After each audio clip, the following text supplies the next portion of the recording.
This presentation will explain the current Comprehensive Plan Amendment Work Program process and the proposed changes to it. The presentation will cover 4 different topics: why the county amends the plan, what is the current process, what was learned from the evaluation of the process, and what was the outcome of the evaluation.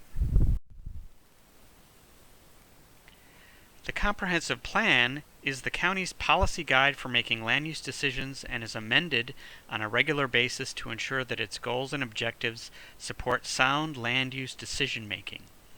Planning policies relate to land use, transportation, environmental protection and preservation, and heritage resources, among others. Amending the plan ensures that the county's goals and objectives remain relevant as a basis for sound land use decision making. The process is designed to engage the community and incorporate their concerns into the county's analysis. An evaluation of such elements as transportation and public facilities is also completed with any proposed land use change to understand the impacts. The current process for amending the plan, entitled Fairfax Forward, emphasized holistic planning and analyzing cumulative impacts of changes to the plan. Adopted in July 2013, Fairfax Forward centers on a plan amendment work program that schedules amendments and studies. The work program consists of activity center studies, neighborhood planning studies, countywide and policy plan amendments, and board authorized amendments. Further explanation of these studies follows on the next few slides. The review and adoption of a new work program by the Planning Commission has been postponed. This is a screenshot of the Plan Amendment Work Program and website link where you can view the work program. The work program contains the following information: the plan amendment or study name, when it was authorized by the Board of Supervisors, the type of study, and a short description of the scope of work. Activity center studies are based on the mixed use and industrial areas identified in the Concept for Future Development. The Concept for Future Development is part of the Comprehensive Plan, and it is the county's conceptual plan for where future growth should be concentrated near services and amenities such as public transportation. These include the Tysons Urban Center, suburban centers, transit station areas, community business centers, and industrial areas. Neighborhood planning studies are based on the 14 planning districts as defined in the county's comprehensive plan. Neighborhood planning studies focus on the areas outside of the activity centers, which are the low-density, stable residential areas of the county. Minimal change is expected in these areas. However, editorial updates are needed over time to recognize when planned development and/or public facilities have been built, and to update tax map numbers, dates, and other factual data. 2 years after the initiation of Fairfax Forward, the county conducted an evaluation of the process. A number of themes emerged from this evaluation: enhanced online channels, including the use of listservs, individual plan amendment web pages, a Facebook land use page, and a Planning 101 YouTube video were a benefit to communication techniques. The transition from the previous area plans review process to Fairfax Forward was difficult because of the magnitude of the changes. There was a difference between the community participation in the APR process and Fairfax Forward, which raised concerns about the amount of community participation in the new process. Finally, a large number of Board of Supervisors authorized plan amendments had a substantial impact on the timelines of other items scheduled on the work program. These also impacted the ability to perform plan monitoring and maintenance. As a result of this feedback, a new site-specific plan amendment process is proposed to be incorporated into the work program. Activity center studies neighborhood planning studies, countywide and policy amendments would remain as part of the work program, and the board retains the ability to authorize individual plan amendments outside the regular review of the work program. The Planning Commission would review the work program on an annual basis. The goal of the proposed site-specific process is to address the concerns raised by the community and provide another avenue for site-specific amendments to be reviewed other than board authorizations.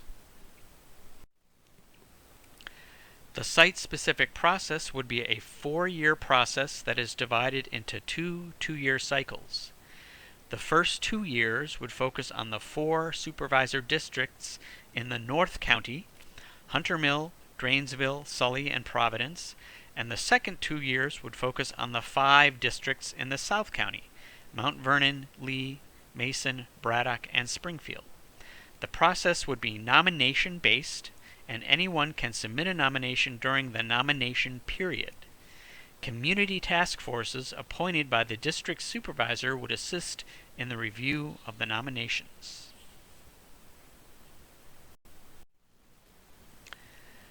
This slide has more details of the new site-specific process. The first phase begins with a 5-month education and nomination process. The nomination submission period is included within this process, when anyone can fill out a form and submit to the Planning Commission office. A supervisor district level community task force will be appointed by the supervisor at this point. The task forces would be educated about the comprehensive plan and the nomination process. Afterwards, a high-level screening process, 6 months in duration, would take place with the community task force to evaluate how the nomination compares to long-standing county policy and the merits and urgency of the nominations. Staff and the task force would make recommendations to the Planning Commission about which nominations should be added to the work program.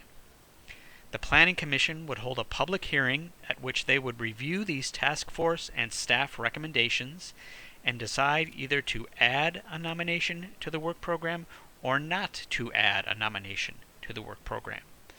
If a nomination is not added, it would be removed from the site-specific process.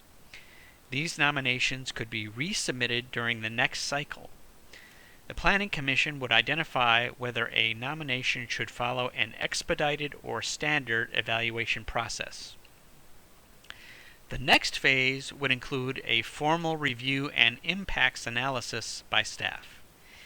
Nominations scheduled on an expedited track are expected to be reviewed in approximately 6 months for those that are relatively straightforward or do not propose major substantive changes. All other nominations would be on the standard track and would be expected to be reviewed in approximately 9 to 10 months. The impacts analyses conducted during this phase would be presented to the task force for their review. Both staff and the task force would make recommendations to adopt or modify the nomination or to retain the plan to the Planning Commission. The Planning Commission would hold a public hearing and make a recommendation to the Board of Supervisors to adopt or modify the nomination or to retain the plan. Only those nominations that are supported as proposed or a recommended alternative to the nomination would move forward to the Board of Supervisors. The board would hold a public hearing and take action on the nomination or an alternative to it. Finally, a 3-month plan monitoring phase is proposed during which the quantitative and qualitative changes to the plan made as a result of adoption of the nominations is assessed. This would include an assessment of the county's plan development potential and any planning trends that emerge from the amendments. Nominations submitted for the site-specific process would be eligible for consideration if they meet certain criteria, as shown on this slide. First, nominations cannot affect countywide systems. Second, nominations cannot be subject to any pending plan amendment or special studies scheduled on the work program. Third, nominations cannot be included in any subject area of a plan amendment that was adopted within the past 5 years. Fourth, nominations cannot propose changes to the policy plan. Fifth, nominations may consist of one or many parcels. 6, only one nomination can be submitted for a particular site per nominator. And finally, nominations cannot propose new residential uses or developments subject to the 2016 Proffer Reform Bill. The final criteria for the Proffer Reform Bill will be explained on the next slide.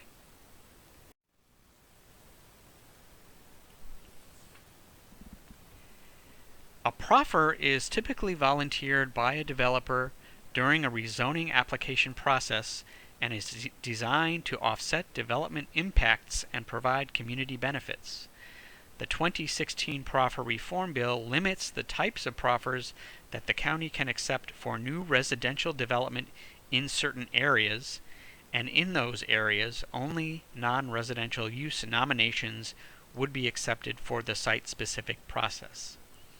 This slide defines those areas.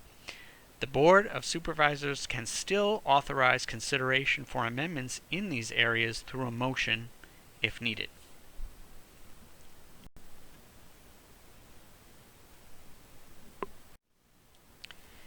A nomination form would be drafted, similar to that shown on this slide. The nominator would need to complete this form to submit a nomination and submit before the deadline. The form asks for information about the site location, the current plan recommendations, the proposed change, including the merits and urgency of the proposed change. One or more of the criteria listed on this slide should be used as the explanation for the merits of the proposed changes. The board will retain the ability to authorize amendments outside of this process. The comprehensive plan has guidance related to when these authorizations are appropriate, such as an emergency situation, threat to public health, safety, and welfare, sound planning, and encouraging concurrent plan amendment and rezoning processes in commercial revitalization districts. These amendments are scheduled on the work program automatically. As part of the proposed changes, additional guidance would be provided to board members prior to the authorization of a plan amendment, including the impact on the work program. Public hearings are anticipated in April and May of this year, and if the board adopts the proposed changes, the process would begin as early as July 2017. The benefits of the proposed site-specific plan amendment process are as follows. A familiar process that has similarities to APR, a clearer process for citizen participation, and a regular review schedule. All parts of the county would be eligible for review once every 4 years. An enhanced screening process to manage the expected volume of nominations. Public education about the process and expectations for the screening process that are critical to success. More frequent review of the work program by the Planning Commission. And board authorization process that remains available for nominations not eligible for site-specific process or others of greater urgency. If you have any questions or comments, please visit the project webpage or contact us with the information provided on this slide.